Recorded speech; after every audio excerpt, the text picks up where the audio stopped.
Observing cycles, sharing insights, and solving problems together by combining historical, climate, food, and economic data so you can make informed decisions as we shift into a new era. Here's what was, this is what's coming. Our world is never going back to 2019, so what will the new era look like? And most importantly, what is immediate that will affect the pocketbook and the outlook into next year so we can all get ready? Thank you for joining. I'm your host, David DuByne. Right along here with Ransom Godwin tonight. Good evening, good morning, good afternoon, wherever you are on this beautiful blue planet. Another day of life to take a breath. Well, at least an uncontaminated nuclear breath at the moment. We look at Taiwan. Coast Guard currently warning Chinese Navy alter their course. Out near the Matsu Islands, Chinese vessel 548 has come within 3 miles of the islands themselves. So there's 2 Taiwanese Coast Guard vessels directing them to leave, and if they do not, they will enter action to repel the Chinese vessel. Also, Taiwanese Xiongfen 3 supersonic anti-ship missiles are being moved into defensive positions across the island. This is at the same time that Russia has gone into Estonia, apparently to remove the demarcation between the river. So now we got these 2 things going on at the same time, and obviously whoever knows something knows that militaries can't really be 2 places at once. Now can they? And also Chinese giving us a coded message here. I shall read it to you. This comes from Wang Wenbin. This is China's foreign ministry spokesperson. Says Taiwan independence forces will be left with their heads broken and blood flowing after colliding against the great undertaking of China achieving complete unification. So we look at this as this all happened just within the last couple of hours here. And Ransom and I were going to continue to talk about the giant hailstones pounding, the record sea temperatures between South America and Africa, where most of the hurricanes get their power from, and this 2005 sea surface temperature map, as well as the sea surface temperature map that we're seeing right now, is far more intense than even the Katrina build-up hurricane. So there's a lot of things going on in terms of grain pricing. Also, a huge amount of new news saying that corn crop in America is far behind. They're 2 weeks past their prime planting dates. So every day that they're waiting now, because there's been so much rain, they're losing yields every day. So this is weeks past their prime planting dates. So as they put in the percentages, we're really low in terms of how much corn has been put into the ground due to such wet conditions. South America is going to be downgrading most of their crop forecast. And you just have to ask, and why? Well, somebody wasn't really telling the entire truth about the drought before the record floods in Brazil. Now, were they? We got record cold across South America, especially Argentina. They had to go rolling blackouts because the draw on the grid was so heavy so early that they weren't prepared for it. And they're trying to stabilize their power loads. And we're getting snow in places that doesn't normally snow in South America. So are we at global boiling, or where I think we're at a known cycle juncture? Just saying. It's been predicted to this point, and that's the point of the show tonight, is the things that were predicted up to this point. We've reached them pretty much unanimously. Almost everything we've spoken about over the last several years has come to fruition. There's only a couple things that hasn't, and now the amplification phase begins. So I want to read one last headline here, and Ransom, take it away. The first 10 days of May, European Russia, coldest in history, unprecedented May snow hitting Moscow as well. So we have it in Argentina, in Chile, record snows, and then also we have record snows in May, first 10 days. So it looks like the planet is starting to show us that you might emit stuff out of a tailpipe, but it has no effect, as Mother Nature is far more powerful. Chile, Santiago, Chile, longest cold spell ever recorded. You know, these things are starting to match up right now, that perhaps the reason we're seeing the world being restructured is because those that know the cycles better, that have access to museums and Vatican libraries and private collections, would know this cycle is inbound. And here we sit at this juncture. You can't save it. So what do? Instead, you extract the wealth and take it to a different part of the planet, which I think we're seeing. So anyway, Ransom, glad you're joining me tonight. And the rain has been off and on. If you hear I may have to mute the mic for a minute. Another rain's coming in. I just started a trickle on the roof there. We had some massive, incredible rains where it got so loud in the house, I couldn't even hear my speakers barely. So round 2 is coming, and hopefully this is the last one for the evening. But anyway, welcome. The floor is yours.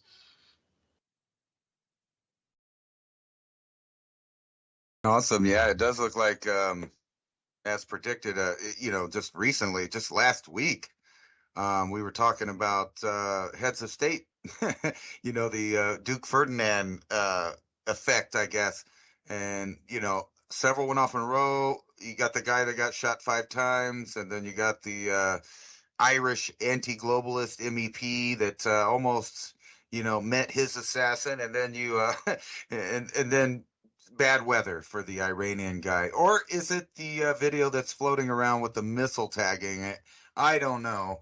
But either way, I haven't seen that. Didn't see that one. Yeah, I don't know if it's verified or not, but it's going around Twitter now. It shows the same type of helicopter getting hit by some kind of ground-to-air missile. So who knows what the story is on that. Either way, we know that there's turmoil going to be following.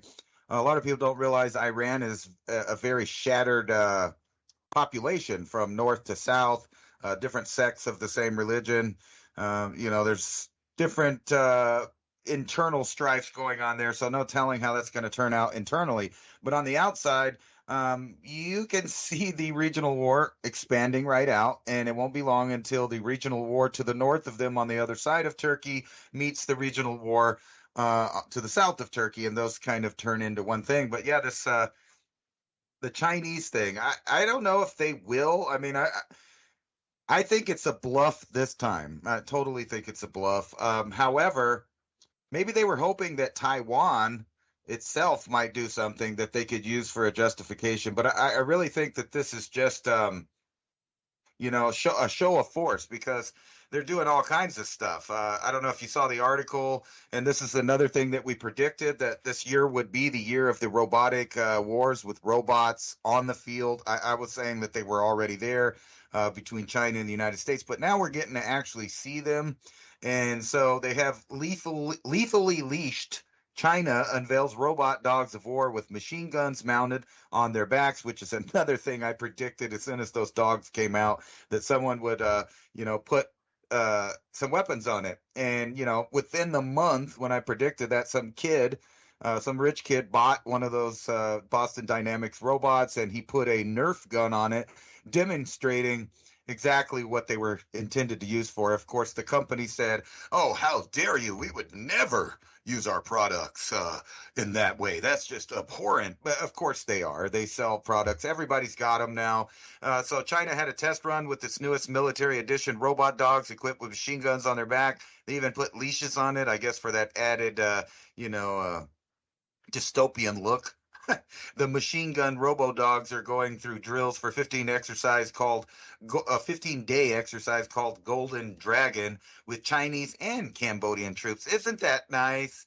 Those two countries together. It's not like either one of them have a history of doing bad things to large amounts of people, so I totally wouldn't worry about this at all. And according to this other guy here, in this Business Insider article, the world's chip makers can just flip a switch to a kill switch should China invade Taiwan.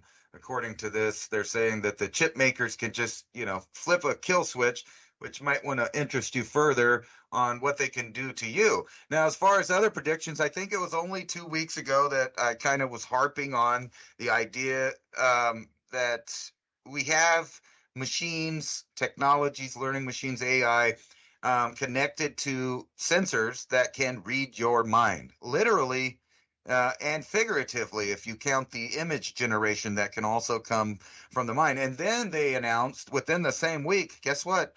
We can do it remotely. You don't have to have wires attached to you. We could do that. And I was putting out the idea that if they can take, information out of your head, uh, ideas, images, feelings, all of that, they could put them back in.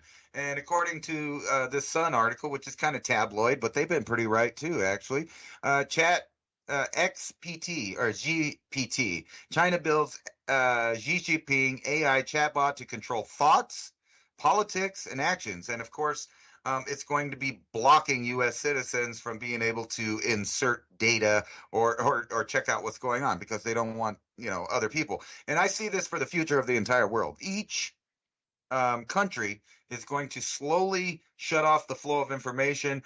And matter of fact, we'll skip out of the AI arena for a minute and just look at the situation of the internet. Here's one. The internet is disappearing, study says. This is another thing we predicted. I know last year we were talking about how everything was shrinking. The sites were disappearing. It's harder and harder to get information, or at least multiple viewpoints of information, or a different angle on it, or anything. All of that is being erased away. You will have the same opinion, the same opinion as the Matrix tells you to have. You're going to have it. You have to have it. And if you don't, you're going to be an outlier who sticks out. So the internet is disappearing. Study says almost 40% of web pages from 2013 no longer exist a decade on. And they go into here and find out that, more and more of it's being sucked up by bigger countries. It's being deleted. It's moving to a different site. But most of it is just getting replaced or blocked, so you can't even see it. The internet is disappearing, according to the study. The web is often a place where you think that information is going to last forever, but according to their study, vast swaths of it are being lost as pages are deleted, according to this new research. But this isn't the only epiphany that's happening. Google's AI first ambition, sideline publishers, boost its ability to filter and control information. So Google's just, right out there with it. They are going to try to tell you on this end.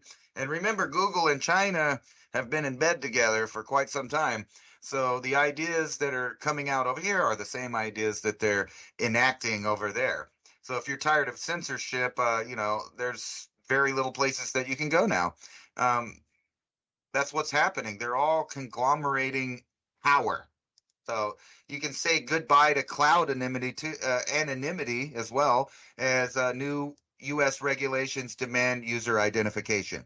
Now, you sent me I think it was a text or something talking about them passing a bill not to or to forbid the CBDC. The problem with that, I think, is that whether there's a central digital dollar or not, the companies that run everything will have multiple digital currencies that are basically the same currencies, and they are the gatekeepers on whether or not you're going to be ordering things. And that includes food. That is the direction of food. I think most people are starting to get it, that the stores are just nothing more than internet outlets, including Walmart and other places. They've been overcharging for their products for some time. And people are tired of dealing with it and the possibility of, because of running into other people, basically, because we're becoming more and more secluded at the same time as having our viewpoints of the world manipulated by the internet. Because most people have their nose in their phone at this point, or they're at home on a desktop, or they're at work at a desktop. And all of these devices are intertwined, forming opinions and telling you what's not going to be allowed. And I think it doesn't matter if they have a CBDC specifically. They're going to have all of these systems that are essentially the same thing, where they are the gatekeepers of what you buy, what you read, and they are the ones that will decide that you are a bad or a good citizen based on things that you post online, things that you shop for, people or places that you like on these social media. So they got a good profile of you. If you ever heard of when a murder happens, they bring in a profiler to figure out the MO of a murderer or a criminal of some kind. Well, the entire system has been doing that to us individually. They know what you're going to get just about before you get it. They know when you're broke. They know when you're doing good. They know when you're in need of products. It's really bizarre. And I know a lot of people joke around about talking, and then the internet or their Google or YouTube or whatever it is starts showing them commercials of exactly what they were talking about needing. Well, it's going to get worse than that. They are listening in. They are passing laws for the government so they can just eavesdrop at will, to sideline the Constitution or whatever laws they have in their country. They're just going to use these giant conglomerate companies, the tech companies, to do what they're not allowed to do. And that's the same thing that's been happening for some time, ever since Edward Snowden. We found out, like places like Verizon had an entire floor dedicated to the letter agency spying on people. And it's just going to get worse from there. And, we have to combine these topics because people don't get it, I think.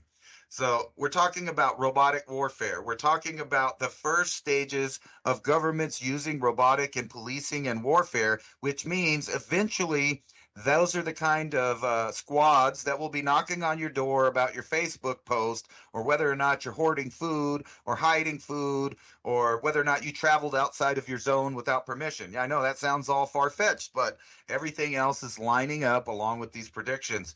And they are trying to really emphasize the bad weather this year, from tornadoes to hurricanes. They're even saying it's going to be the hottest year on record for Mexico. And, I'm still wondering, how do they know that if they've only been keeping records? What is it, 50 years max? If you can, give them 50 years of taking decent records. And even those, they skew and misinterpret or leave out data, lie by omission. So who knows which direction we're going to go. But we're supposed to be super hot here right now. And each night has been nice and cool. I was just looking at the weather forecast there. You guys are getting pounded by thunderstorms. And it looks like, if you live in Oklahoma around Altus, I'm no meteorologist, but this is the telltale hook here if you're looking on the Ventusky there. So if you're any line in this line, I would probably take cover and get out. I'm sure the locals are warning you by now, but every time I see those little fingers stick out on the Doppler radars, some bad stuff happens afterwards. Like I said, I'm no meteorologist, but this stuff happens every year. And like I said last time, it's just bizarre to me that all of our infrastructure and stuff keeps pushing people into these unstable zones without the proper housing to live there. So if you live in Florida, you should not be living on the beach. You should be living off the beach, further inland. Your house should be elevated, and it should be hurricane proof, or at least near hurricane proof. I know there's no such thing. And if you live in these tornado areas, I really think that you should go back old school and dig up a storm cellar and start shoving food down in there. And if you're rich, buy you a domed house, one of those things I used to read about in Omni magazine when I was like 8 years old, that they could build, domed houses along Tornado Alley that would just allow the wind to go over the contour of the houses, basically not damaging anything or anyone. But we don't do that. We're all about destruction and rebuilding. Our entire system is built on that. And now we're coming to a head at the great destruction, the great reset, which unfortunately is what they want to do before we get to the great rebuilding. Biden jokes about building back better. I'm not sure what he's building back better. It seems like he's building back the 70s economy to me. I mean, I don't know. I'm not a mathematician or nothing. Well, let me get on some mathematicianing for you then. 1,000,000 seconds ago was May 8th. Today it's the 23rd, so 1,000,000 seconds ago. 1,000,000,000 seconds ago was 1993. 1,000,000,000,000 seconds ago was 30,000 BC. U.S. national debt is now rising by 1 trillion every 100 days. So we'll be back 100,000 years after this year with the same, if we're ticking seconds, as we would be with the debt increasing. I'll put that in perspective. There's absolutely no way anything is going to get paid back. And to your point, I had read more than a handful of articles already about individual banks like JP Morgan putting out their own stable coins. Not really a central bank digital currency as such, but a way that you can store your value on a ledger. That ledger is issued by them, and that ledger would also be interswappable. And if you've seen the new Visa articles coming out, where you can link any and all of your bank accounts into your one Visa account. So you don't have to have multiple cards for different accounts. Like, let's say you have a business account and you have a personal account at at the same bank, you're going to get 2 sets of cards. And if you have a second bank and you have the same thing, then you're going to have, 4 to 6 cards, anything from debit cards to the credit cards. And Visa's coming out and saying, well, you can put that all under one roof now, where you only need one card connected to all of your banks. This is the exact same thing that's talked about with these ledgers that are going to be given or created, which they already have been, by large banks in the United States. All digital, of course, but then interswappable amongst other banks. So if you have a JP Morgan token, that will be swappable for, I don't know, Bank of America token, and that will be equal for 1-to-1 at Wells Fargo, and that'll be equal to 1-to-1 at Truist, and that'll be equal to 1-to-1 wherever you go. The U.S. government will not issue that. So back to that point when in the beginning there of, they say that it makes it looks good on paper, like no central bank digital currency. But then it's the individual companies. Like, the American government did not mandate that you have to wear masks during COVID. It was the stores. It was store policy, man. And your constitutional rights are just nothing. This Costco trumps all of your state and federal rights. All of your liberties are given up at the door because you have that little white card that show at the James Bond Center to let you even in and buy stuff. No mask, no entry. Hey. And I love how you, at the end, when you leave somewhere, you're guilty until proven innocent at Costco. You got to show your receipt like you're a common thief before they'll let you out of the store.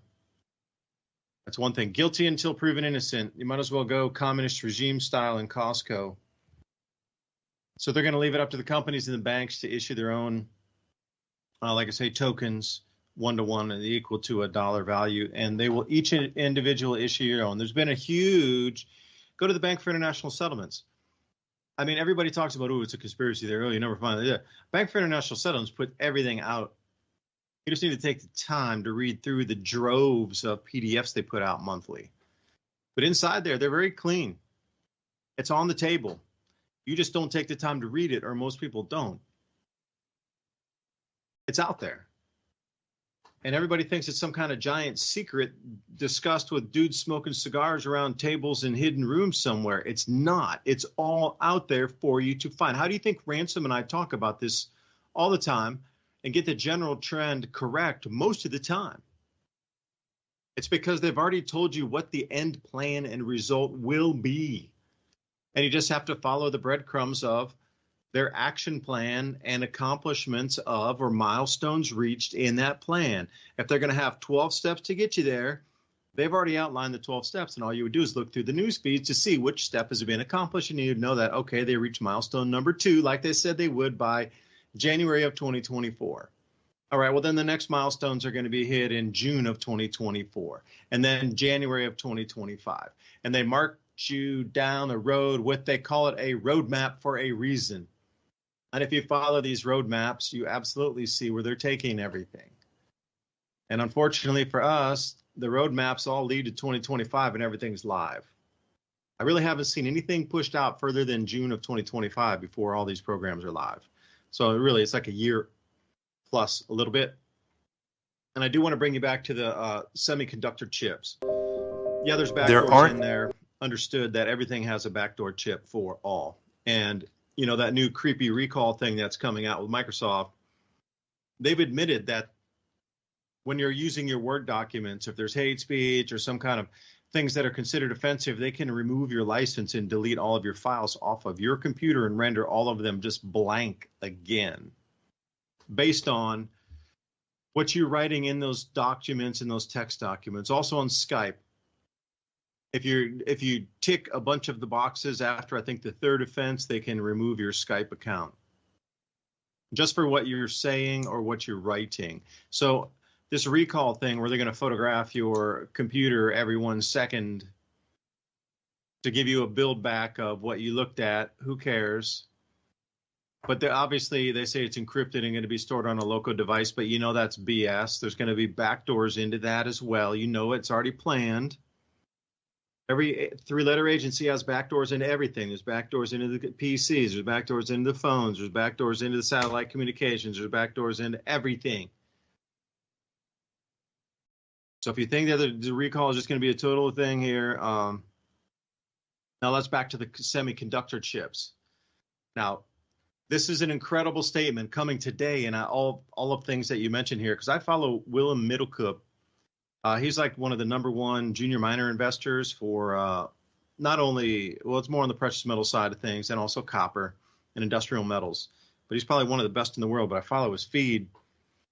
And he has one out right now here. It says, this is absolutely incredible.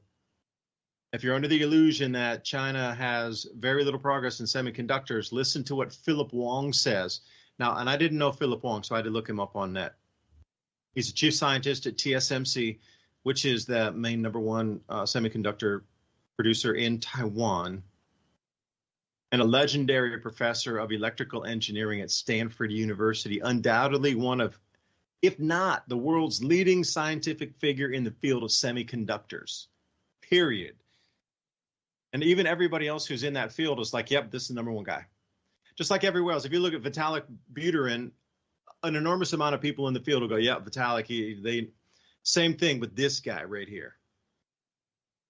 So what does he say? He said years ago we had the technical conferences and we saw that all these papers from China, yeah, they were not, the quality wasn't there, not even competitive. That was the 80s and 90s. Now they're better than us, China. So he's like, if you look at all these papers and publications, data from key conferences in the chip business over the last 3 years, you'll notice that 50% of the papers were from the US 20 years ago. Now it's just 30%. He's absolutely convinced and very sure that the ability that China has been keeping under wraps for their chip production to, let's say, hoodwink the rest of the planet as to their production quality had fallen off a cliff. They're not going to be able to compete. And if they invade Taiwan, they're just going to press a button and shut everything off on the chips. That is a pipe dream. Suddenly now, with all this reunification talk, China suddenly has some of the best chip technology in the world, and they're finally coming clean and public with it. That's what this guy, Philip Wang, is talking about, chief scientist at TSMC. And he rolls up and says, what the Chinese always say, going from 0 to 1, starting from nowhere, nothing, and coming up with a brand new idea. He says, we can't even compete anymore. They have better resources, more students, more funding from the government. And then he's talking about himself trying to get resource grants. I cannot compete in that field any longer. The Chinese have poured so much money into it. So this progress from Chinese semiconductor manufacturers coming out as of with this interview seems that they have usurped everybody in their quiet sneakiness and have been developing behind the scenes all the while, letting everybody believe if they invaded Taiwan, they would just press a button and all the semiconductors would be useless. But it turns out that that's not really the case now, is it? Now, at the same time, which is interesting here, and again, when I started the show, I was talking about China launching military exercises around Taiwan. The last time they did this, they encircled at least half, probably 3/4 of the island. Well, this time it is completely surrounded. And when I say that, they're using like 50 naval vessels on the main island of Taiwan, and then 140 other vessels up and down the coast from the Jinmen Islands up to the Matsu, Wuqiu, Dongying.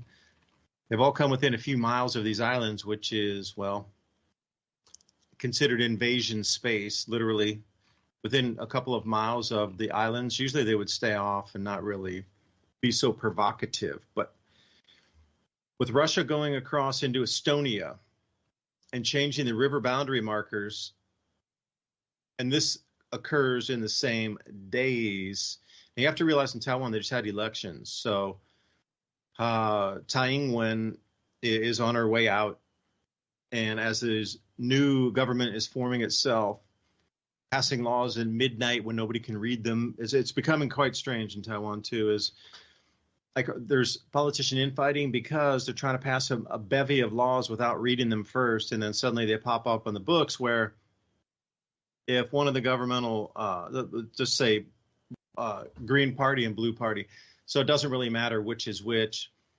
But if one, like let's say the Green Party was saying, hey, Blue Party, your politician needs to come in front of us and answer questions because of something they don't like politically. If they don't come, they're allowed to arrest them, even the president of the nation. This was passed under the sneakiness of midnight with nobody there, and suddenly it's on the books. Yeah, we can arrest anybody we want if they don't say what we want or if they don't come and see us. We can just arrest any politician, including the head of the country.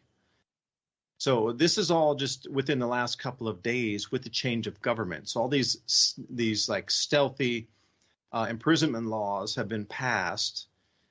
And, you know, just knowing what we do here in the sneakiness of midnight too, and all these acts that are passed that nobody even reads the legislation before it gets put on the books, the exact same thing is happening there.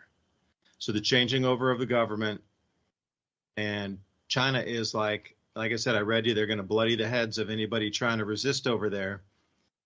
And I find it incredibly interesting that at the same time, Russia stepped into Estonia to reestablish and remark the river boundaries.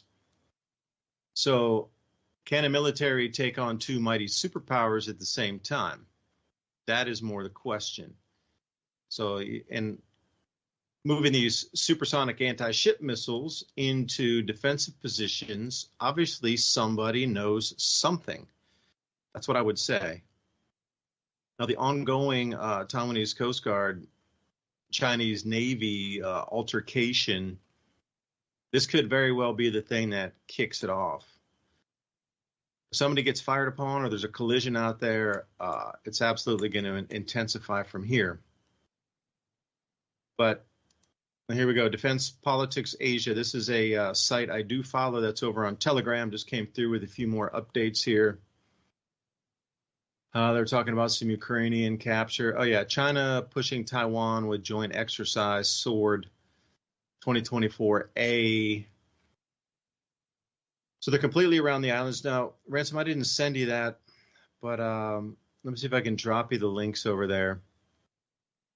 This is meant to be provocative and to try to spur some sort of aggression so then the next person can retaliate, whichever side that would be. So anyway, I kind of lost my train of thought trying to look at these maps here.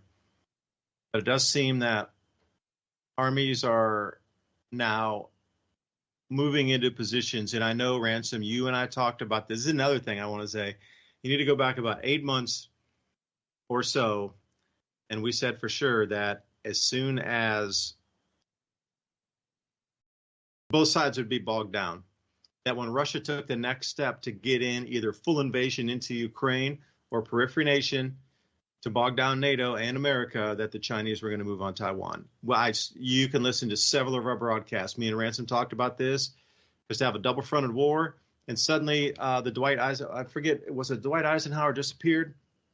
Over in the South China Sea, we got a full carrier group that just popped up right in the middle of all of this agitation, and a carrier group rocks up there as of this afternoon. So what were we stumbling across, or our train of thought was, you can't fight two major wars split like that in such a degraded economy, because with all this money printing, we will become like the Romans. They could not afford their army. We will become like the British. They could never afford their empire after the collapse of the currency. We will not be able to afford to keep our military out and running and occupying all these nations. It's an impossibility. You might as well adjust from this point. As you know, the adjustment is coming. It's not a maybe, will sometime in the future. It is at the doorstep. And we will have to think, and how would you rise? Where's the hope? How do we adjust and thrive and find our power in this time? Because for each individual person, it's going to be a little bit different. Nations are going to be going against nations. They're going to try to have you hate people, which, you know, could very well be your allies in terms of fighting off this globalist elite and these demonic forces across our planet. But what did the demonic forces have us do? Fight good light-bearing souls on the planet, fighting light-bearing souls on the planet. That's how they're going to distract you, is by having beings of light fight each other versus coming together and seeing for the monster for what it is and trying to take it out. I don't know, man. Maybe I rambled a little too long there, but I'll pass it right back to you. No, we exactly talked about how this was probably going to roll out with a similar look to the theater of war as World War II. And think about it. We have the Middle East bloc that will be one regional war. And then you have the Eurasian bloc, a second one. And you know, you mix that with the Duke Ferdinand thing, and I keep bringing this up. We are seeing heads of state being assassinated, and this links right into here. You're right. Russia makes a move. China makes a move. And what this sets up is a duplicate of World War II, except for the powers being slightly different. You still have a buildup in the Pacific bloc, the theater of war. And remember, we talked about how this would happen right before the food shortages. And the reason for that is because this is going to tangle up all shipping. And think about it, with the president of Iran gone, you know, those canals over there, those entrances and exits for products are going to get closed down. And the same things are going to happen here in the Pacific region. Where there's going to be some really, you know, strange things going on, some little events that happen, and it'll probably surround shipping of goods. And then back home, when you come back to the United States, what are they preparing you for here? I mean, if I could push the right button. America's dairy cow replacement inventory collapses. It's to a 2-decade low. And we were talking about this, how the beef would disappear. You count in all the beef that died from the fire, all the beef supposedly that died from the vid. You remember they were trying to tell us that too. The cows that died from the heat wave. You know, it's on and on. These indications that there's going to be a food problem catching up. And we said that, watch, it'll domino into this. And now they're exactly saying that. The nation's food supply chain remains under stress. We have been sounding the alarm on America's beef cattle supply, dwindling to its lowest levels in over half a century.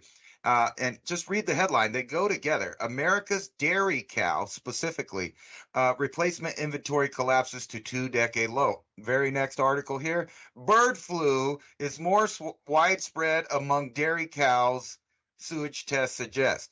So not only are they telling you there's barely any dairy cows, which, if you remember, what are the things that skyrocket when we go to war or there's some kind of economic problem with the food? Milk, butter. Milk and butter. They skyrocket. So here it is, dairy cows. Next, you'll be hearing about the beef cattle shortage, and then on and on.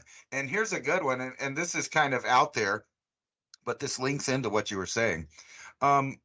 We have all of these financial bubbles going on. We have all of these indications that they are definitely trying to transition over to a digital system and remove private paper money out of the equation. They're done with that. They've stolen just about all they can steal from inflation and deflation and printing money and controlling where it goes. But the question is why is it not only us that is totally in debt? Who are all the countries in debt to? Well, we know the answer to that. It's the private Federal Reserve banking cartel that exists in all of these block theaters of war that will soon be active. The same banks, just like World War II, the same bankers, the same banks, the same financiers, the same sources of precious metal. Today, we talk more about rare earth elements than we do of the precious metals, but it's the same idea. And here's the title to this article on Shift Gold, not just the U.S., global debt to GDP ratios are skyrocketing.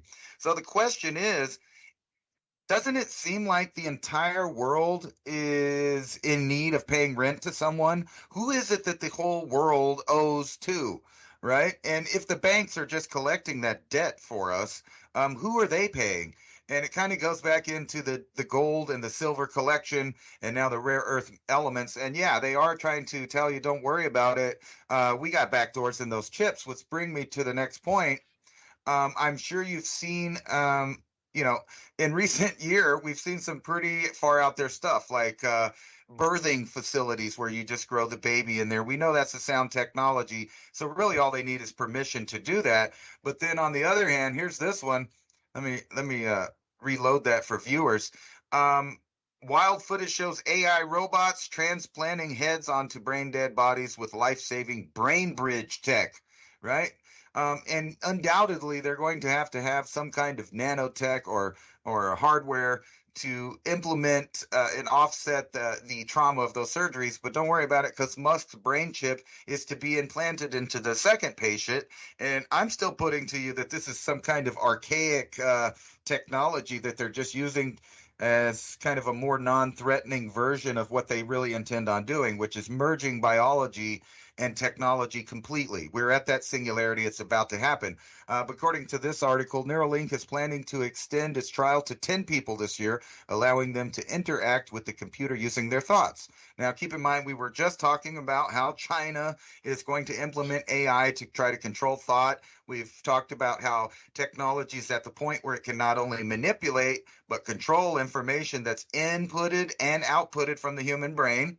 And then on top of that, in the background, what were we talking about? Backdoor access to chips. So no matter what chip, just like you were saying, it doesn't matter what chip it is from what company, you can bet that there's either backdoors from not only the company itself by random lone wolf hackers, but also DARPA. DARPA is the one that feeds these institutions and tech companies with the original ideas of this stuff, and they're the ones that are pushing it.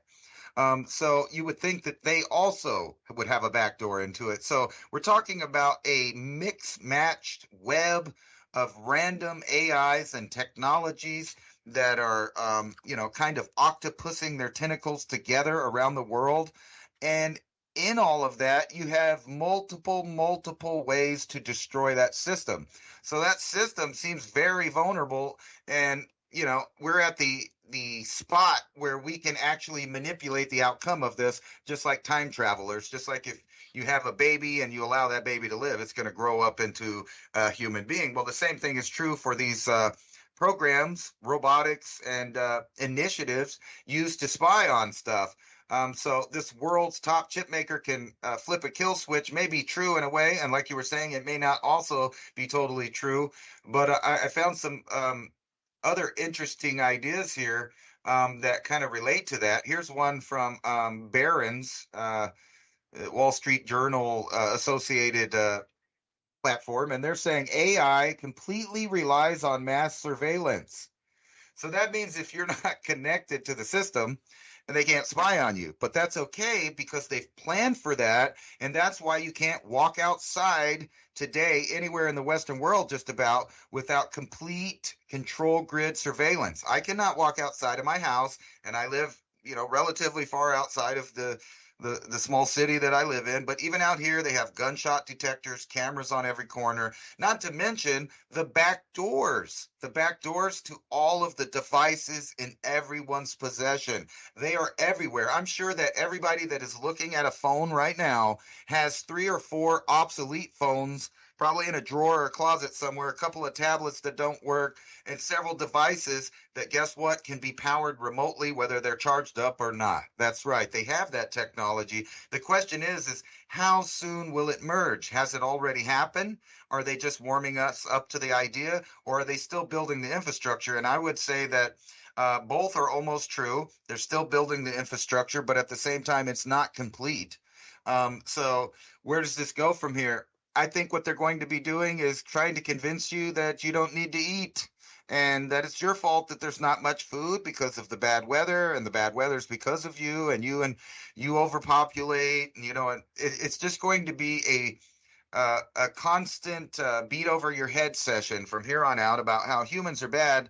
And therefore, if you're sitting there at home watching on the news how this combat's going on over here and this one's going over here and these people are starving and those people are dealing with record heat and storms and other people are in a famine, you're going to go, oh, well, that's our fault because of the level of society we're in. Man totally destroyed themselves. It's our fault. And that's the idea that they're going to bring you. And then you will be slowly convinced that the AI, the robotics, and the control mechanism is actually your savior, right? It's your savior. They're going to distribute the food. Don't worry about that. There's not that much of it. We will make sure everybody gets their fair share and ration. How about that? Doesn't that sound nice? Sounds peachy, as they would say. But you were talking about metals. So I've been dabbling into those who are talking about silver forecast pricing, and what seems to be a unanimous thought across those who trade and buy silver is that the amount of paper silver contracts versus the silver physical contracts is going to break, and that in turn will break what they call the spot market. The spot market is only there for the paper contracts to be manipulated, so it's not finding its true discoverable price. But according to almost everybody, there's between 350 and 390 ounces of silver on paper contracts compared to 1 physical ounce out in the real world. Now, a lot of people store and warehouse their metals, but do you know you have your metals in a warehouse, yes or no? And that's the whole thing when people start to call and they're like, I need my 3,000 ounces of silver back because I'm warehousing it in your facility. And they're like, well, I'm sorry. Just hold on a minute. So we don't have it. And then once that word leaks out, then everybody who has anything in a storage facility is all going to call in unison pretty much in the same day saying, give me the silver back. So here's what I didn't understand I'm still trying to do the research on this, so bear with me while I try to explain it. Almost everybody is expecting absurd amounts for 1 ounce of silver. Like Alistair McLeod, he's predicting $2,000 per ounce. And I thought, Alistair, that's just smorgasbord talk. What are you talking about? David Morgan, who I've interviewed personally, I know him, I consider him a friend. I even have his phone number. And we chat occasionally, and he's saying that it would hit $1,500 per ounce. And then Rafi Faber, $1,000 an ounce, smash right through it. And then John Rubino's talking about $3,000 silver. Now, these are some pretty smart guys that are, in the top of their economic class. So if you're looking at, economic voices out there, these are some good ones to listen to. And, Rich Dad, Poor Dad, Kiyosaki, and everybody else in between is talking multiple hundreds, if not thousands of dollars for an ounce of silver. And that is a unanimous, that it is nowhere remotely close to where it's going to go. OMG, it is going so far to the stratosphere that 100 ounces of silver and you'll be able to buy a house or a farm or pay off all your debts with a handful of silver. And this will be the new wealth class. You'll be considered a duke or an earl of sorts if you try to, come down. Central banks obviously would be the kings and queens. If you're looking at the amount of money that royalty would have during the serfdom period, if you had 500 ounces of silver or 1,000 ounces of silver, you were definitely in the royal class. You were at that duke or, like I say, earl position, and you were a vast landholder. At the same time, if any of these prices really do reach $1,000, $1,500, $2,000 per ounce for silver, the rest of the economy would have crashed so greatly that 1 ounce of silver would literally be enough to buy a car. 10 ounces of silver would get you a house. Now, I want to come back to the story. I know I've told this maybe a couple times before. So the hyperinflation, it's happened in Austria, it's happened in Germany, it's happened in Hungary, it's in Zimbabwe. But if we go post World War I and we come down into Austria and we get to the German hyperinflation events, the amount to buy one pair of shoelaces after the economic devastation, the amount of money it would cost you to buy one pair of shoelaces before hyperinflation, you could have bought 40 pairs of brand new leather handmade shoes. The cost to fix a window in a house after the debasement and financial crisis, the price to fix a window and install a new window in your house cost you more than the entire value of the purchase price of the home. At the height of that, going in with 10 gold coins would buy you a full city block of apartment buildings for 10 gold 1 ounce coins. This is the insanity of holding metals and how much you could trade that or exchange that for at the height of a financial bubble / crisis. If it's remotely close to anything that happened in prior chapters of hyper-financialization, then you literally could pay off your house with a few ounces of silver. This is the type of world we might be entering. And at that point, where do you think your food's coming from? Because everything's based on credit. You know, these large corporations, at least in America, now I'm not going to speak so much to Europe, but I am going to speak about the American agribusiness. Everything's out on credit. They buy the seed using loans. Their machinery is purchased through banks on loans. Processing facilities, dryers, storage warehouses, facilities, grain silos, that's all built using credit. The fuel they buy to power the tractors, that diesel fuel that they're buying by, 30,000 gallons at a time, is on letters of credit through the banking system. If that were to falter in some way, shape, or form, you would not be able to finance the agricultural system as we know it today in America and Canada both. Now, Europe, that's a different animal. Their farms are a little bit smaller than ours. There's still a lot of family land holdings there that are, 5 acres, 10 acres, up to 50 acres. But here in America, everything's 1,000, 5,000, 10,000 acre farms. That's all purely credit and banking system. If that falters, then our food supply is almost instantly going to be cut. That's another thing nobody ever talks about, is how much credit is involved in the agricultural business. The agribusiness revolves around bank financing. Without it, there would be no food.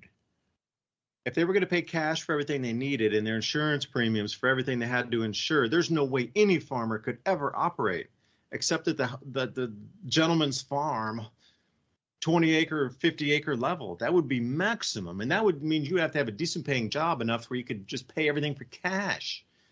That just doesn't happen. So if you think that, $2,000 silver, where's our food coming from? But again, that was the whole thing about some of these hyperinflative events in Europe. 2 countries over, they're just sitting pretty and nothing collapsed and they were fine. Hotels were completely booked out. You got to realize every single hotel room, I'll talk about Austria here, every single hotel room was booked out every single night of every single week because people were flocking in from all the other countries that weren't devastated from inflation and coming in and just buying precious art, jewels, antiques of that time, even in the 1920s. One of the best jobs to ever have during that time was working in a restaurant. People would actually give you tips in metals. They would give you silver dollar tips. This is the thing. There was the most highly prized job was working in a restaurant in a hotel where all these foreigners were flocking in to buy everything at a discount because the service charges and what was paid in precious metals, i.e. silver, to the staff. And those people became wealthy enough to buy an enormous amount of land, property, and assets themselves by working in these restaurants and slash hotels during that time. But food was coming in from different places. You have to realize after World War I mean, how many countries were really involved in that war? I mean, Italy was just fine. Southern France was fine. You go down to Spain, they didn't have trenches running through Spain and Portugal. You know, I mean, there was a lot of places that were not damaged by that war. And this is going to be the very same thing when there's hyperinflation in places like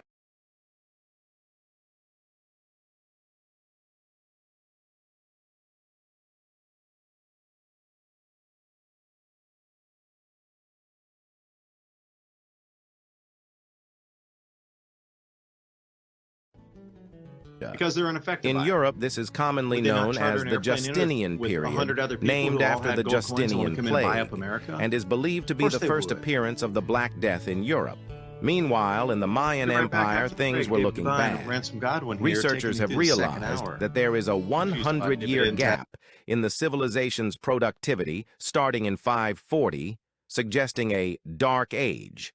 The civilization experienced mass crop failure, which led to disease, starvation, and likely internal strife. People evacuated cities in and around present-day El Salvador. Cities that were left behind experienced a dark age, as evidenced by a gap in written records and a sudden decrease in construction in Maya city centers during the 6th century. In China, 536 was no better. Frost and snow in July and August that killed the seedling crop, causing a major famine the following autumn. Weather was so severe that 70 to 80% of the people starved to death. Procopius.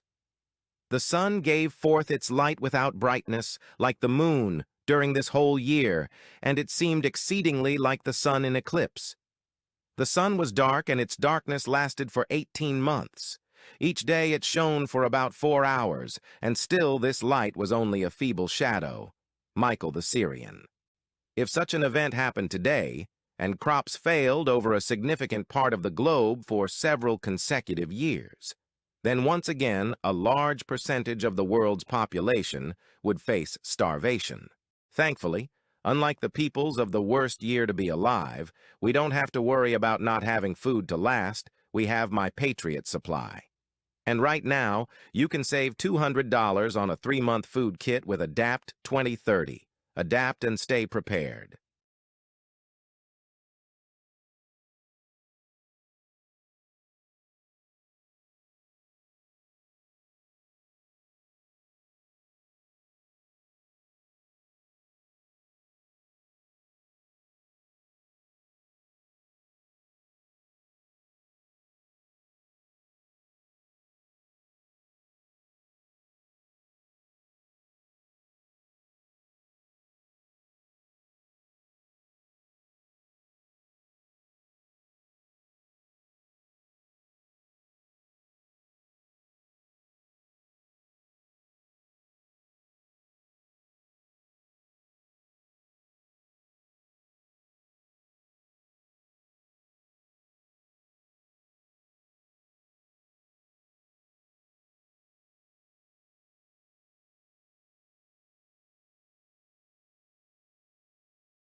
is a poem to preface. There will be no collapse.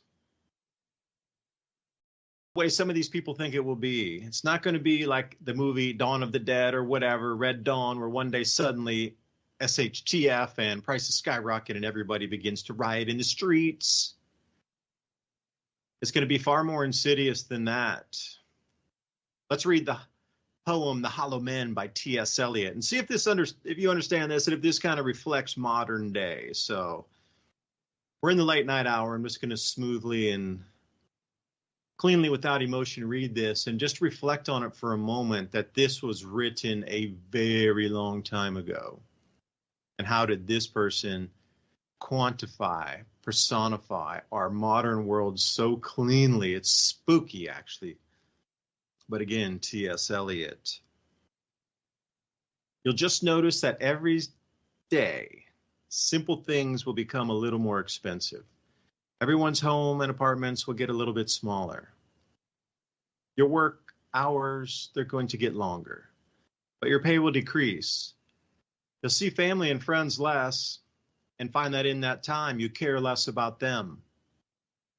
Every day you'll find yourself lowering your standards for everything, for work, for food, relationships, job security, and that will no longer exist as a concept either. You notice houses and apartments shrinking. People start hanging onto their clothes longer and longer. Less people will get married, and even less will have children. People will engross themselves in technological distractions and fantasy while never truly experiencing the real world. The only thing left for them will be the reality of their debt and their poverty. And every minute of every day, they will be told, you're stupid, you're ugly, you're weak, but together, we're free, we're prosperous, we're safe. This is the collapse. The reduction of America, the American man, the American woman into a feudal serf, incapable of feeling love or hate, incapable of seeing the pitiful nature of the situation for what it is, or recognizing their own self-worth. Ransom, that's how I'm going to start this hour here. So floor is yours, but I think it does sum it up. And, going back more than 100 years writing, how did all these people have crystal balls?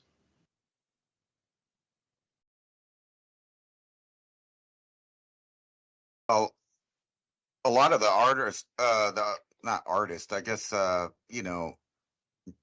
went brain dead right there thinking about it. Wow. The people throws it that for a loop, huh? That was written more than 100 years ago. That's scary. Right. I couldn't think up I'm having one of those moments. I can't think up the name of the people that write books. See, the information authors, really man, is just really scrambled your brain, bro.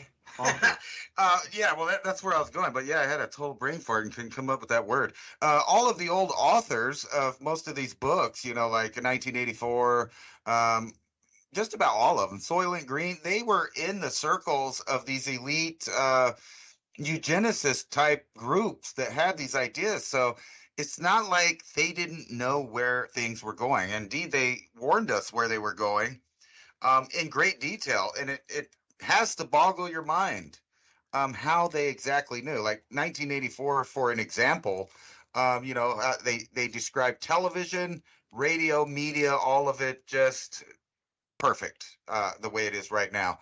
And so much so that tonight I was trying to make graphics using George Orwell, and I had to write paragraphs of description to get around the guy's name, because that is now considered, bad content. So that might offend everybody. That's censored now. If you try to, most of the algorithms are now doing that. Now, why would they want to censor 1984 or George Orwell? Your guess is as good as mine. I think it's because it hit the nail on the head exactly. It was an exact prediction of what's going on now. Everything that we know to be true is being turned on its head, and we are given what's like a cartoon reality, because at the same time as there's the real threat of AI and robotics and all of this stuff. I had an article out where Google AI was telling people to drink pee. They're asking it for advice. It's telling them to drink light colored pee. So you can't take it serious what the AI is putting out, because you have to remember, and I harp on this, the AI still right now is in the parameters of the programmers that program it, the coders that coded it. And those people read all these same books that we did. They had the same visions of the future that we do. The, part that is boggling, I guess, is why did they choose to be on the side of the Ministry of Truth? Why did they decide to be on the censorship end of things? What is it that they know that we don't know? And do they think they're doing it for the greater good? Because it all boils down to incrementalism. They are doing this ahead of time for when you actually have legitimate complaints. And I'm not talking about any fabled wrongdoing that you might be mad about that people did hundreds of years ago, or perceptions of being unfairly treated based on different things. But the reality is every single individual on the planet is in danger of losing not just their privacy, but all of their other human rights to live on this planet, including, but not limited to, eating, drinking, and breathing. And if they don't get this system to where they can completely censor and control the masses, then of course they have a big, problem when it comes to disseminating their truth or their version of reality. And we've already seen the first go around the last couple of years. I mean, if anybody is still on the side of trusting the science on a multitude of different topics, then they are completely lost, because science, admittedly by itself, a couple of weeks ago, they had an article out that I think it was up to 40% of scientific papers had to be retracted. I actually think it was more than that, but I'm going to go ahead and say 40. But if it was anywhere from 10 to 20%, you would already be concerned. So if you're past 20% of supposed trusting the science people giving you peer-reviewed articles that turn out to be bogus, bunk, untrue, and just silly, not to mention the fact that some of the people that are coming up with the ideas are regurgitating ideas back through the algorithm and having the algorithm filter it and rewrite it for them. So you're getting a watered down version of censorship of any idea. And I think that's really bizarre, because at the same time our civilization just got interested or reinterested in ancient people and what they were doing, it seems to be about the time they're going to pull the plug on it. And I really don't think that they destroyed information in these past resets. That would be silly to think that they actually would do that. Instead, they hoarded it.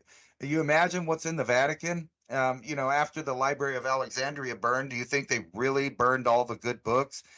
Because from what I can research, most of what was burned was like titles to properties or laws that about disputes and things like that, things chronicling everyday living situations. They weren't the esoteric knowledge or the secrets that might have been passed down in the secret schools. No, those things were hoarded. Those things were taken back to the Vatican. And we know we have several places like that. And it seems like the internet was just a technological new version of that.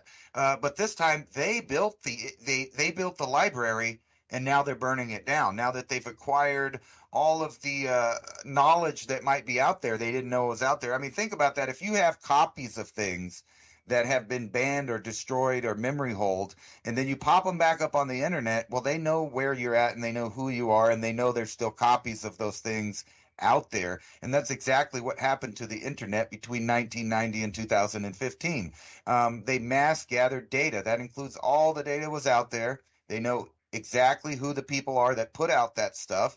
And now that they're destroying that evidence or getting rid of the trails that lead people back to certain thought processes, what do you think they're going to do with the people that are holding on to the past, to the old history or to the old knowledge. Well, they're going to have to eradicate them as well.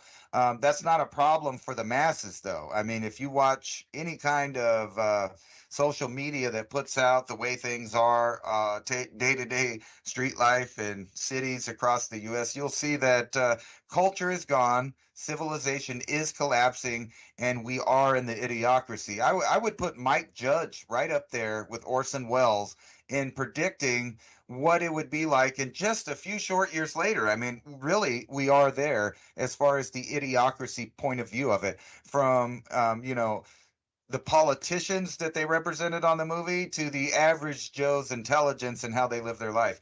That is bizarre. And then that poem that you read, you described it exactly. I think the part that they left out was the end of that.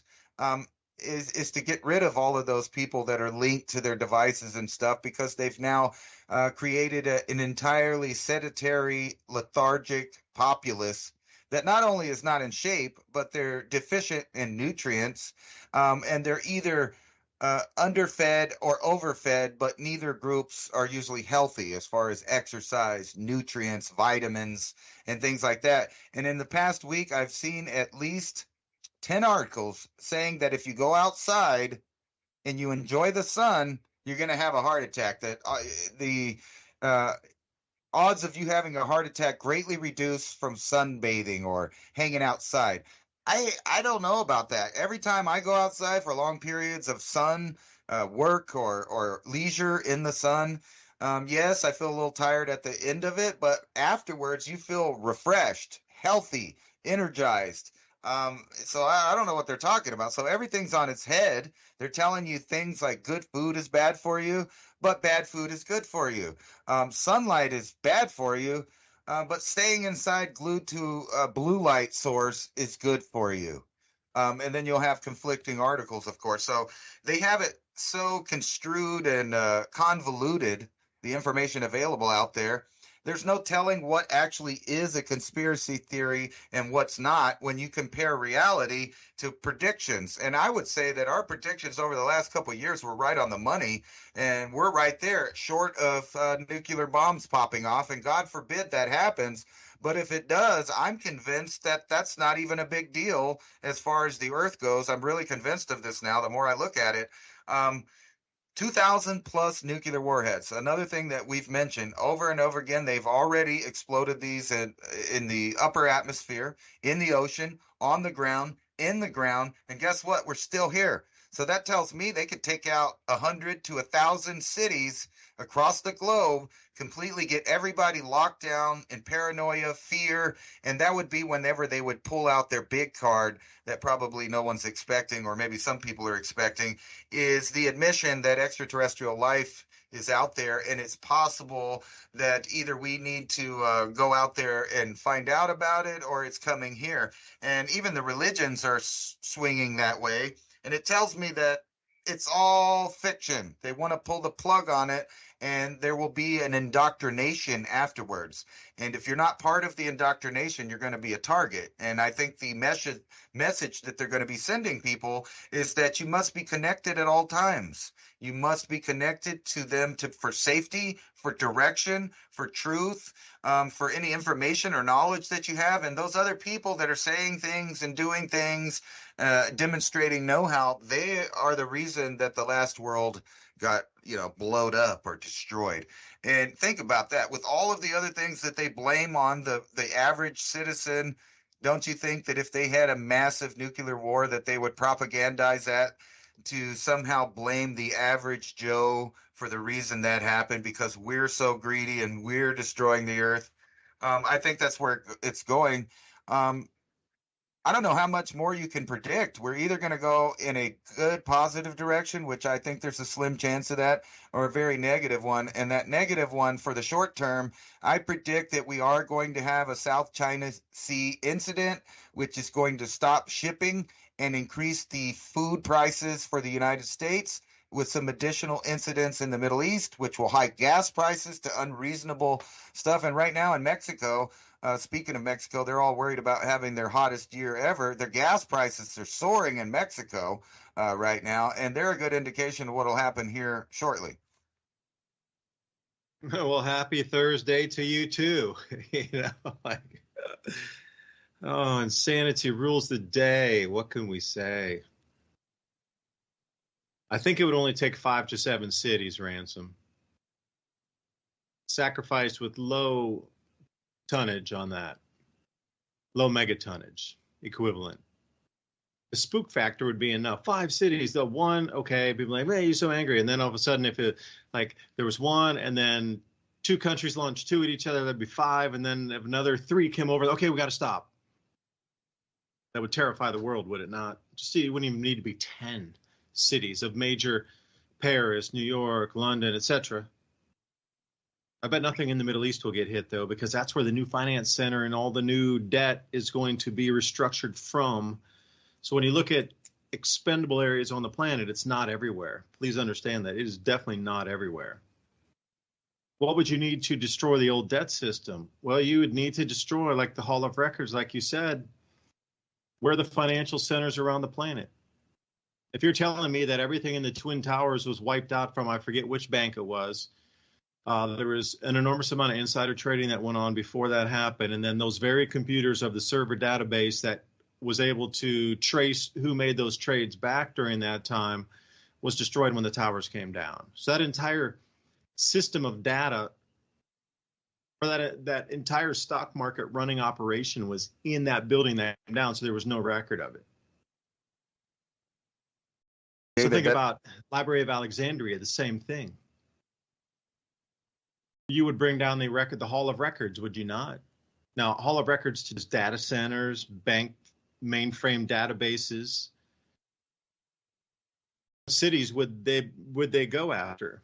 Do you think to reset the financial system because you need to destroy all of the previous records, or many of them?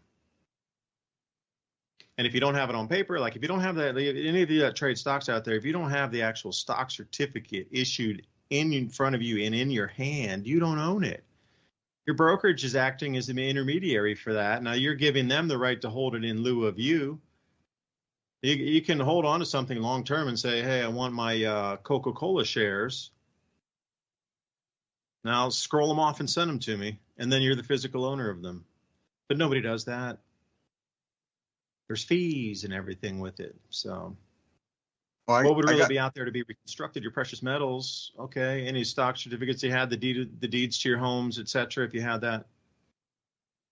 And heaven forbid you could produce a mortgage, you'd have to continue paying on that, of course, at the new interest rate with the new bank, with the new money and the new currency that was issued after the destruction.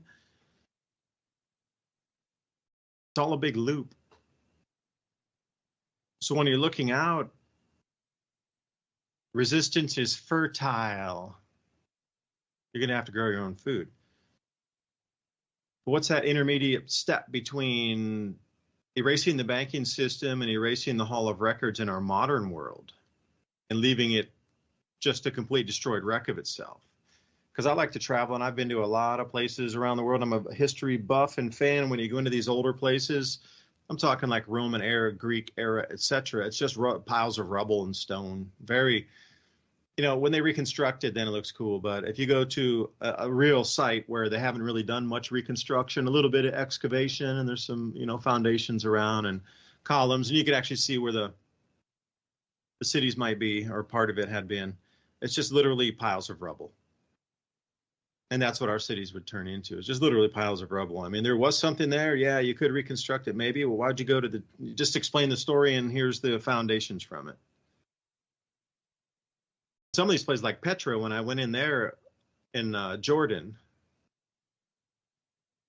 come up and I didn't realize that it was such a vast, vast city under there.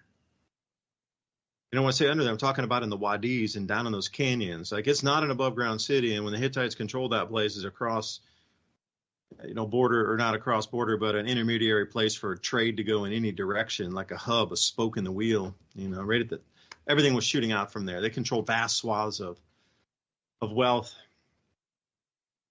and invisible from the surface. I mean, you'd look across there and you couldn't see a single thing, nothing, no buildings, nothing, but it was all down in the canals and wadis that were sculpted from water. Massive floods had rolled through that place many thousands of years ago that had sculpted such wide canyons and deep, a couple 100 feet deep canyons of this crazy sandstone in there. It was very striated, different colored sandstones. And one thing I liked is because with boots, man, you're like Spider-Man, and anywhere you go climbing, you could just grab onto your boots, would just grab everything on the sandstone. That was the coolest climbing. You could do tons of bouldering and get into places and get out without having to worry about slip, or there was no rain. It was great for that kind of outdoor thing. But it was square miles and square miles of buildings. And you go back, and there's a huge old Roman amphitheater way back, down one of those causeways. I mean, there was buildings everywhere. They looked like they had been melted to me. Looked like an entire city had been melted off the sides into the cliffs. But you get lost forever. They don't exactly tell you where everything is, because if you went to explore, you're really talking, 10 square miles of buildings and foundations and plus. It's outrageous how much habitation there was just in Petra. And what we hear today is, you got the treasuries there, and you got, like I say, the little Colosseum at the end, and that's kind of it. It was just a square mile of stuff at the apex of the civilization. You're like, square mile? That's not nothing, man. Like downtown Manhattan's how big, But I am telling you, Petra was at least as big as all of Manhattan, if not bigger, and all in these canyons, all carved out of stones, rolling over some small little, hills between where the canyons were, kind of at a pass between the canyons. And it just spread everywhere. So you're telling me that there's that much history in one little tiny place, and then what's the rest of history telling us? That's the whole thing. Because you mentioned, you tripped me onto something, because I was watching this interesting video about insane asylums and mansions. So during the past reset, or at the time of the last reset, I encourage everybody to look into insane asylums or asylums in the late 1800s. Now you can hear the rain pounding on the roof again, another shower coming through. These showers are not light showers. Usually you get some rain. These are just like dumps of river from the sky just for 10 minutes. I mean, like a hose on top of the roof, and then it stops. So you can hear it getting louder now. It's not like that. Usually it's very light and gentle rain, or you'll hear it, but this is kind of loud on a metal roof above with an insulated ceiling up another whole floor. That's from the roof sound, down 2 floors. That's crazy. And you can hear the wind pounding on it too. I'm telling you one thing, the rainstorms and the intensity of the storms is definitely way upticked this year. Like every time it rains, it just rips from the sky. Like you can hear it again, another pulse. It's coming in these pulses. But back to the insane asylums. The thing was, so many people were put in there. And why were they put in there? Because it was people who disagreed with the rewritten history, or the history that was being written. Just like you described, Ransom, the people who had the knowledge, their websites are gone, but the physical mind's there. They probably got all hard copies of everything. They printed everything. A lot of them are publishers. They got hard copies to prove that this, and they could redistribute it if they want to. And this was the whole thing about the insane asylums and the orphan trains and all these other things going on at the same time. There was a reset, and there were people left. People knew the old world, and they knew it was complete BS what they were trying to tell as the story in the new world. And then these people were disappeared into these insane asylums. I'm telling you, there's something here that about these resets when they come. The people who have the knowledge of the old world must be removed, because everything of that world's destroyed. But there's still those that could tell the story that are old enough, that lived in the world. An 80-year-old person, a 60-year-old person, a 50-year-old person, when they see the world reset, would easily be able to tell you how it was before.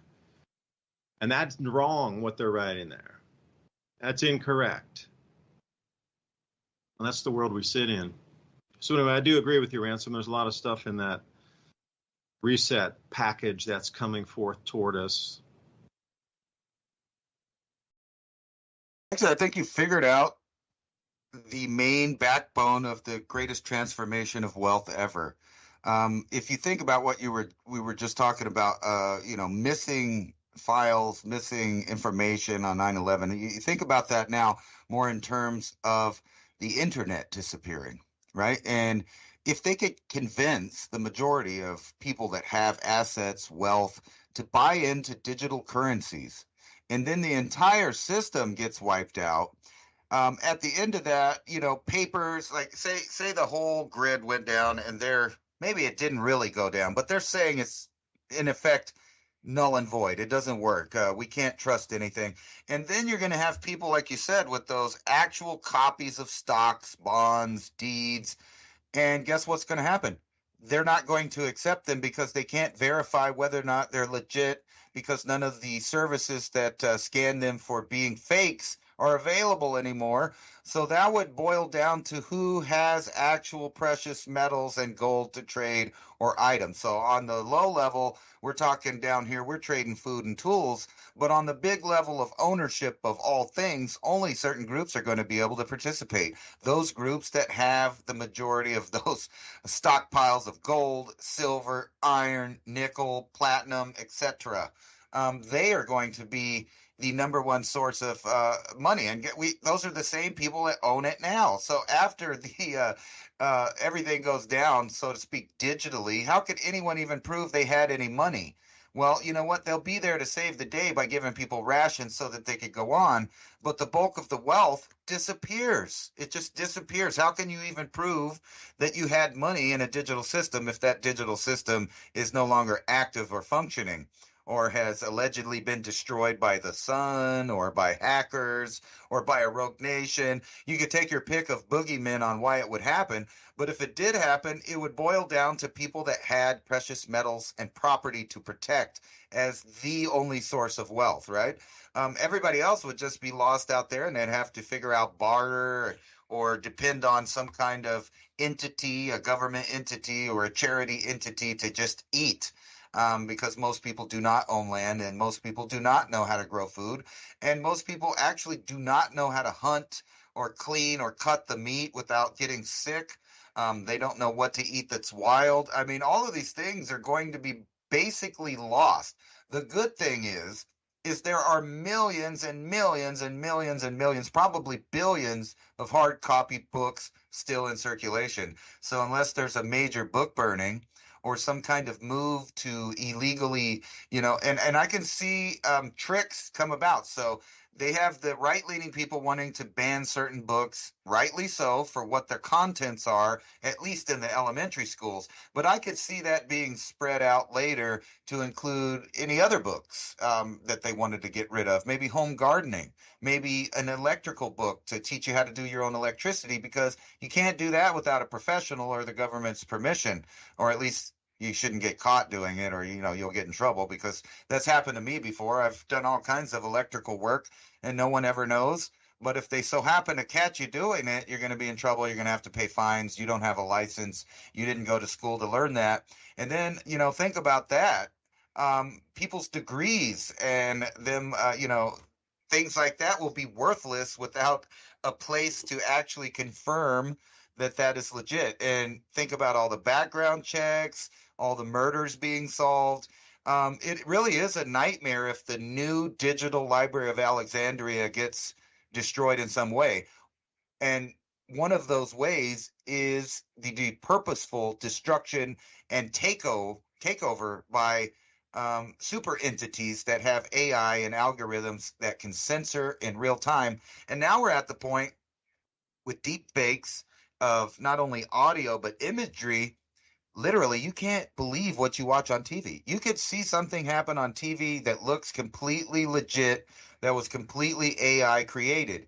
Now, when you let AI create it itself, there's problems. It doesn't exactly see the world like we do. However, with a little bit of cleanup and some more instructions, it can get some perfect imagery going on, and you cannot believe what you see. So let's rewind to whenever the Japanese prime minister got shot. How do you know that actually happened other than the news agencies told you it happened and that went around? For all I know, that guy is alive, because really I watched the video and I heard two loud booms and a little smoke and a lot of people, shuffling around to jump on the guy, and then they told us he was dead. Now, I believe that really happened. However, my point being that I know that people can create that.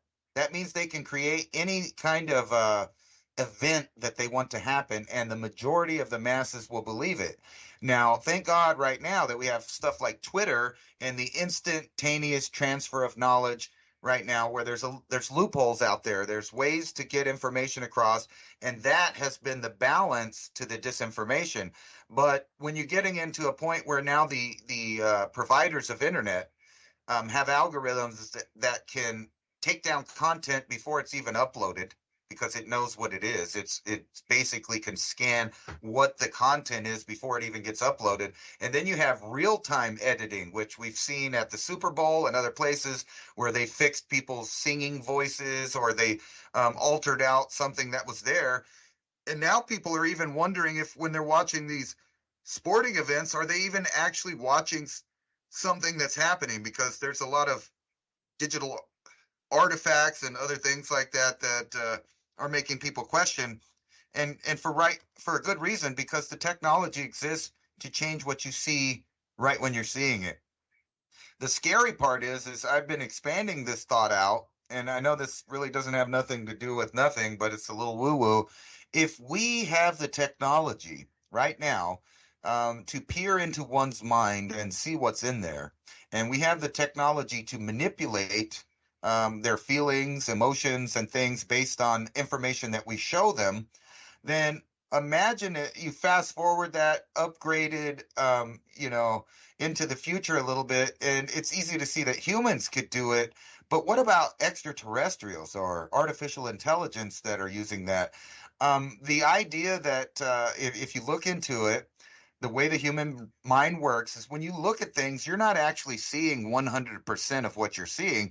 You're seeing a small percent of that, and your mind fills in what should be there, or what's usually there, or what it expects to be there. And if you know that, then you realize that technologies can literally change what you see live. And that's the scary part. And that would be only a decade away. But imagine some kind of group, extraterrestrial, human, artificial intelligence, that hasn't actually been using it yet, that's more advanced than what we're seeing 50 years, 100 years. Then you can see that you can't even believe what you see and hear while you're in real life at some point, much less over the interwebs or over the television or through your phone. So if you can't trust it now, how are we going to be able to trust it in the future, especially when they're deleting references, they're deleting the proof that things happened, or the track record, or the history, or the metadata that says something happened? All of that is manipulatable now. So we're in a world where you literally cannot believe what you see, hear, or read, and you have to depend on your own senses, and even they can be, manipulated. So I think that, we're at a weird spot. I feel like sometimes sitting in my own home that I should take everyone's device, unplug the Ethernet, turn off the power, and just start playing with soil and plants, and, take advantage of knowing your family and your animals, and looking at the sky and enjoying, the flowers. Like out in my yard right now, it's just covered in hollyhocks. It's beautiful. There's bees and birds and squirrels, and, everything's out there. It's just a beautiful thing to live out in the real world. And as you were saying from that Elliott stuff, that's all being replaced. Every sense that you can have, every sensory perception that you have, is being manipulated from all directions with multiple narratives, multiple propaganda angles. So, who do you trust for your information? Do you even trust yourself when you think you know something? Because I've been finding a lot now that some of the things I thought were the way they weren't actually that way. But then again, I question whether or not the information has been changed, because I have a dictionary here from the 20s, And the definitions are different than the Webster's Dictionary online. It's different from the other dictionaries online. And not only that, there's usually a little tab there that says, what was it like? What was the definition back then? And you click on that, and it still has the updated definition. It's complete propaganda. So if you're going to change the meaning of words, who won events in history, and we know that this is nothing new. You brought up the Hittites. There's famous not petroglyphs, hieroglyphs and engravings in Egypt where they were telling the Egyptian people that they were winning the war against the Hittites when they actually were losing land and losing massive amounts of troops. So, and then you fast forward today, you got the what was his name over there in Baghdad that was telling everybody that they were winning while America was pounding that shock and awe invasion. And then you go back to World War II, where they were telling the German people, don't worry about it. We're winning it. Don't worry about it. The same thing is very likely to happen in the near future.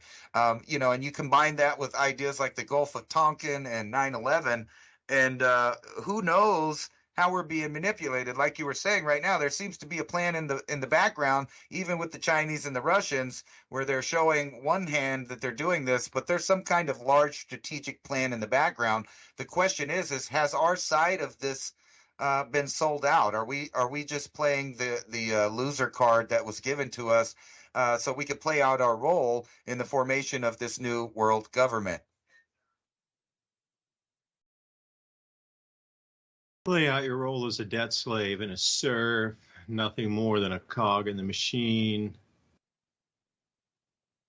Remember how you said you might not be seeing the full reality.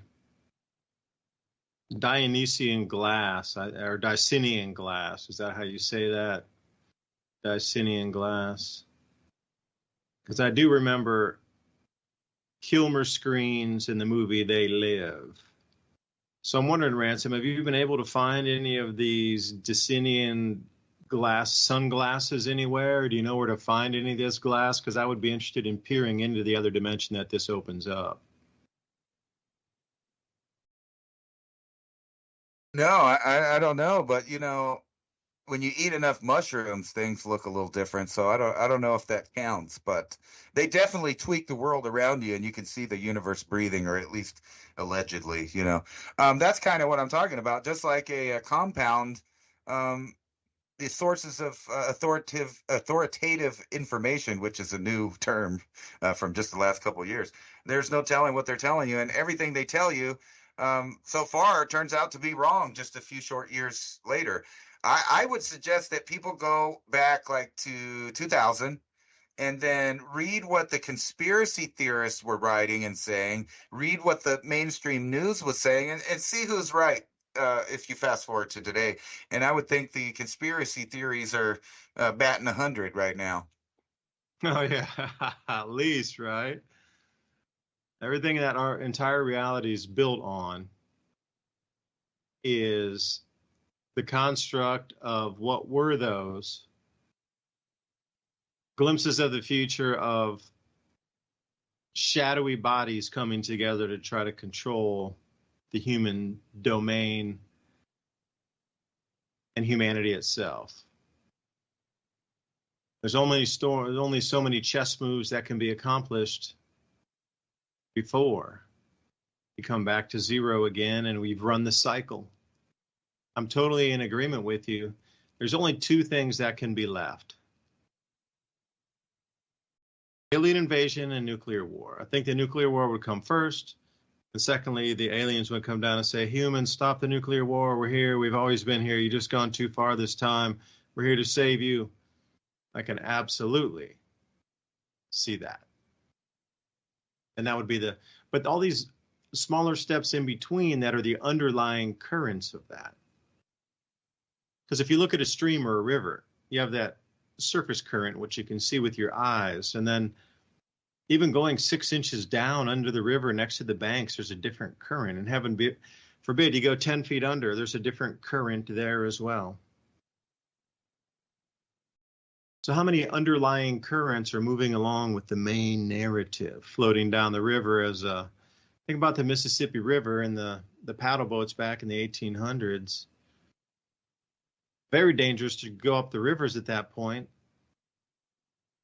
So many different dangers that were lurking, but it all looked smooth on the surface. You can take these different points and connect them that is how the control and the milking of wealth, or the extraction of wealth, is going to occur. Just think about America, or any country really, as a farm, as a different farming technique for different nations. And the productivity of different nations is determined by the farming technique, whether it's communism or whether it's socialism, some sort of blend in between. Is it pure capitalism? Is it a tourist nation? Whatever. Is it a manufacturing nation? Doesn't matter. The different farming techniques with different needed services for global elite, or to build out the world to where it needs to be for the next maneuver to happen.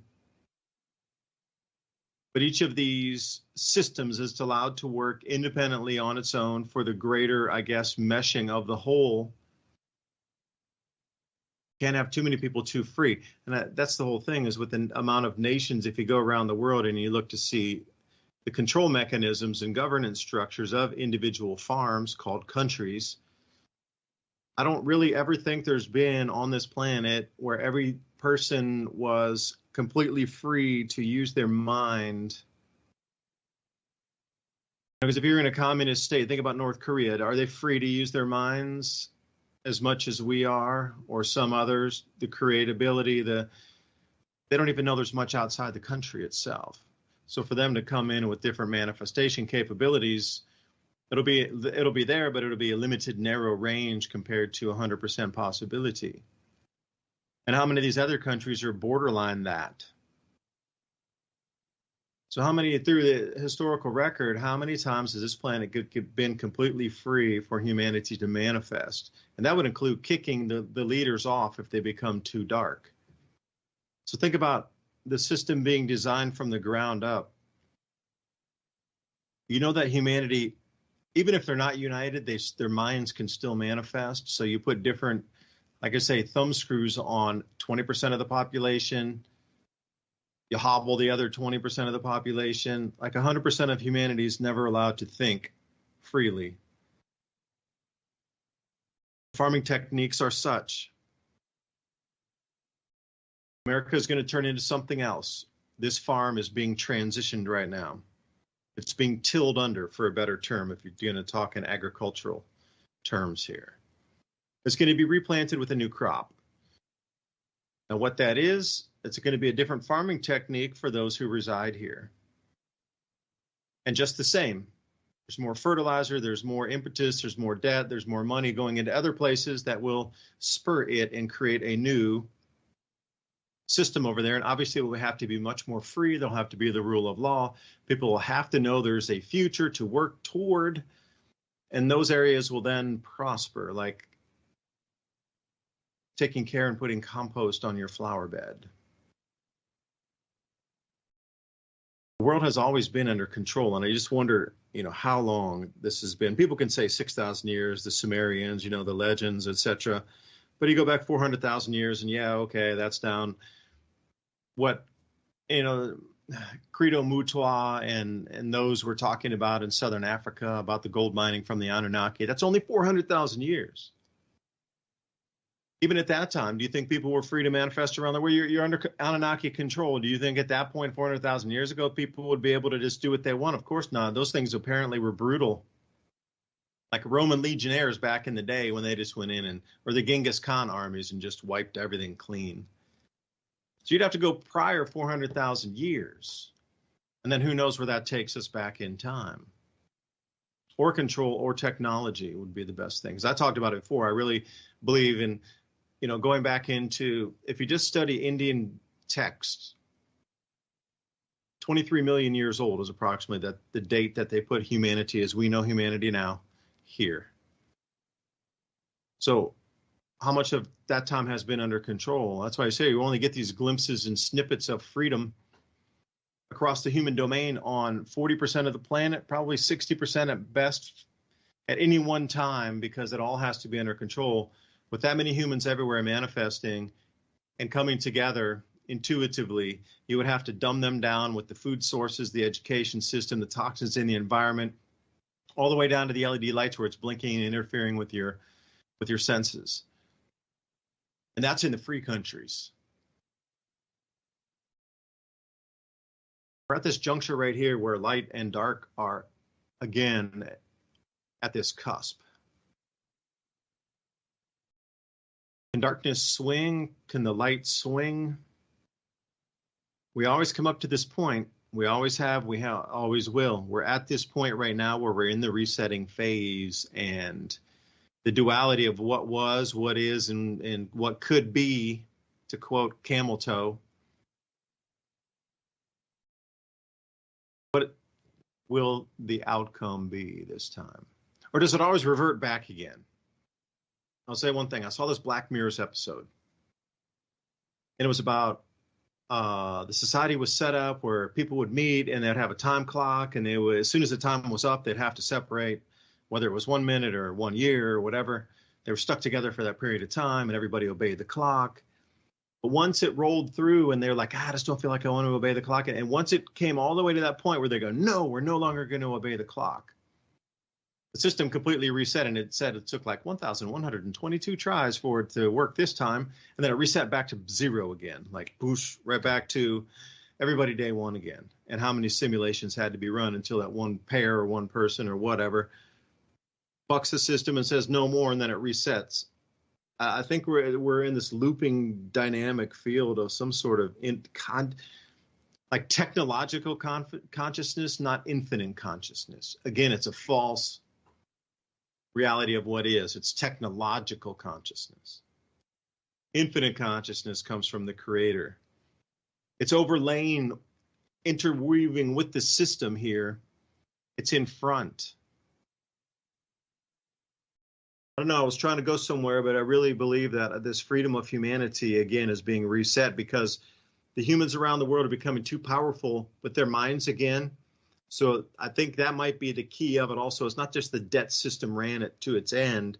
Humanity has become powerful enough in the mind and uniting enough in the mind to now become such a threat that they need to be scattered to the winds again. So these powers can take control of the dimensionality here, this third dimension. Once again, they're about to lose it. So humanity needs to be reset so they can regain it. I don't know, is that too far-fetched?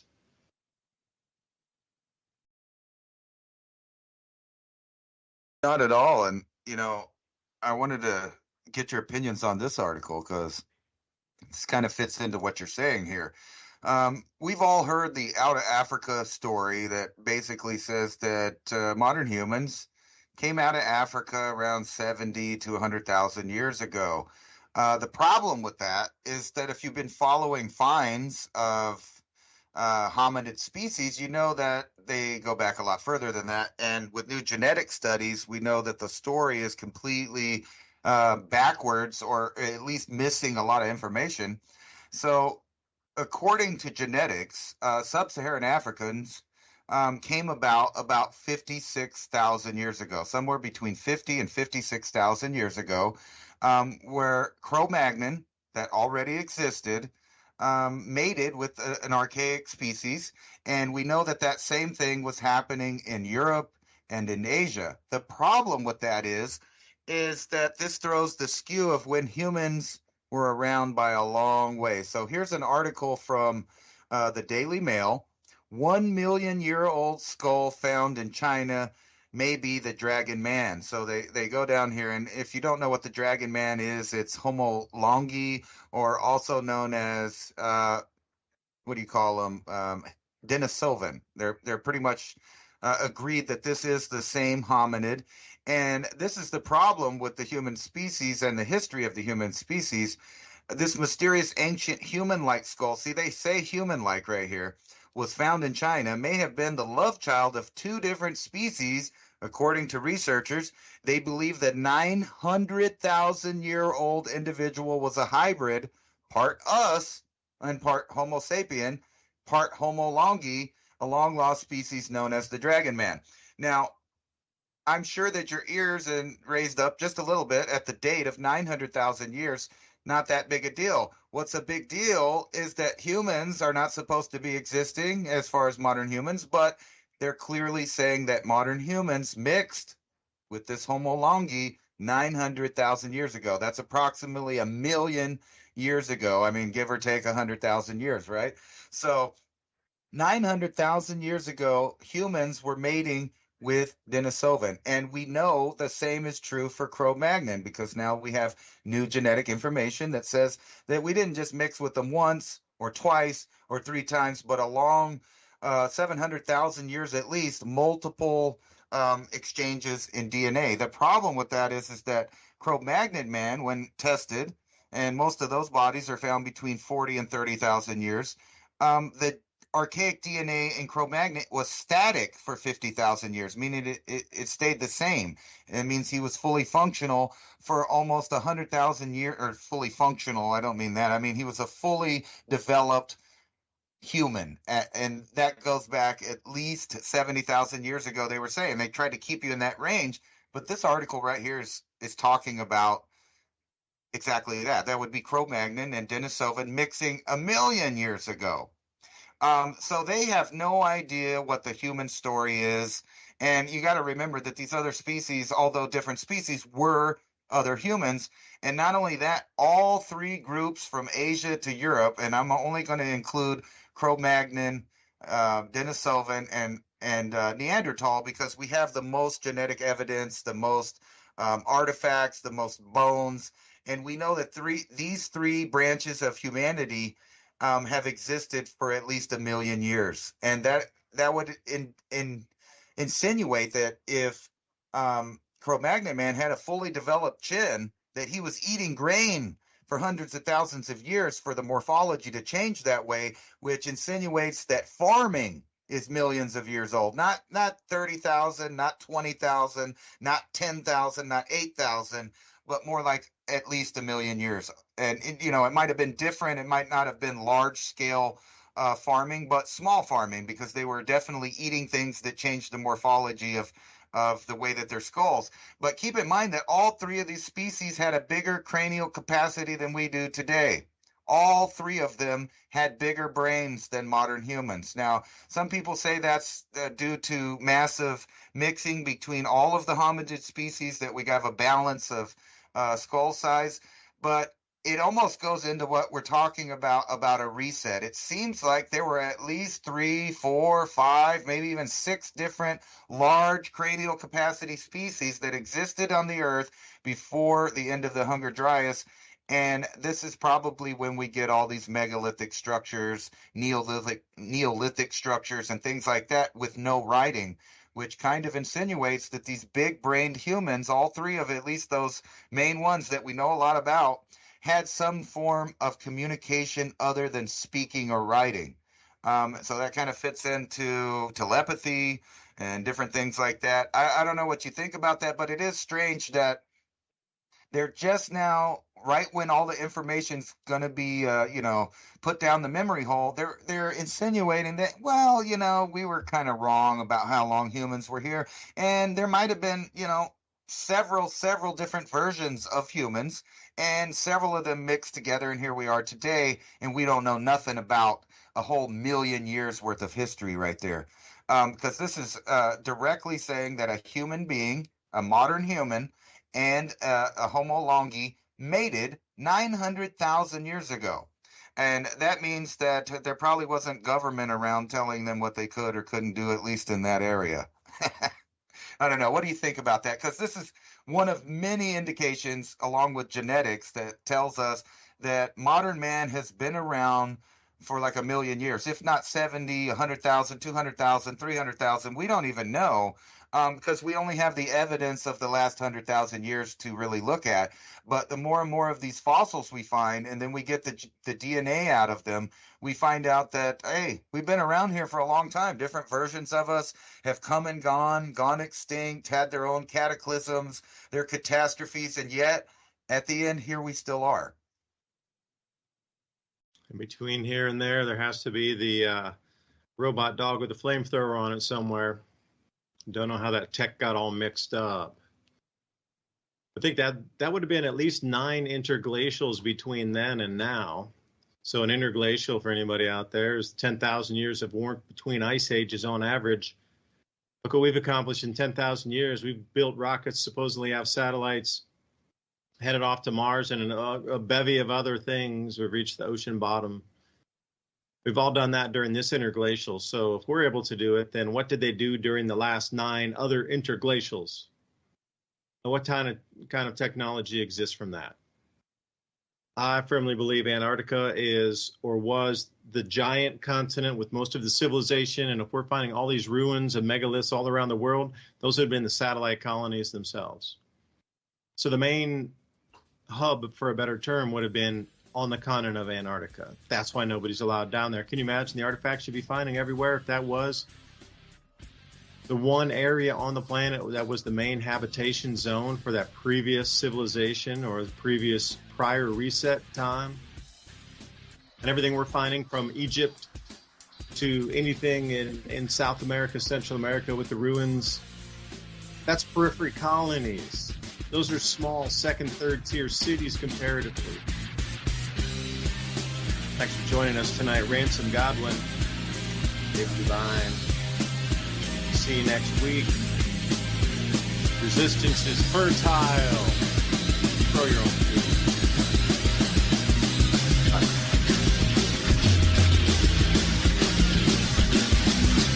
Thank you for listening to Revolution.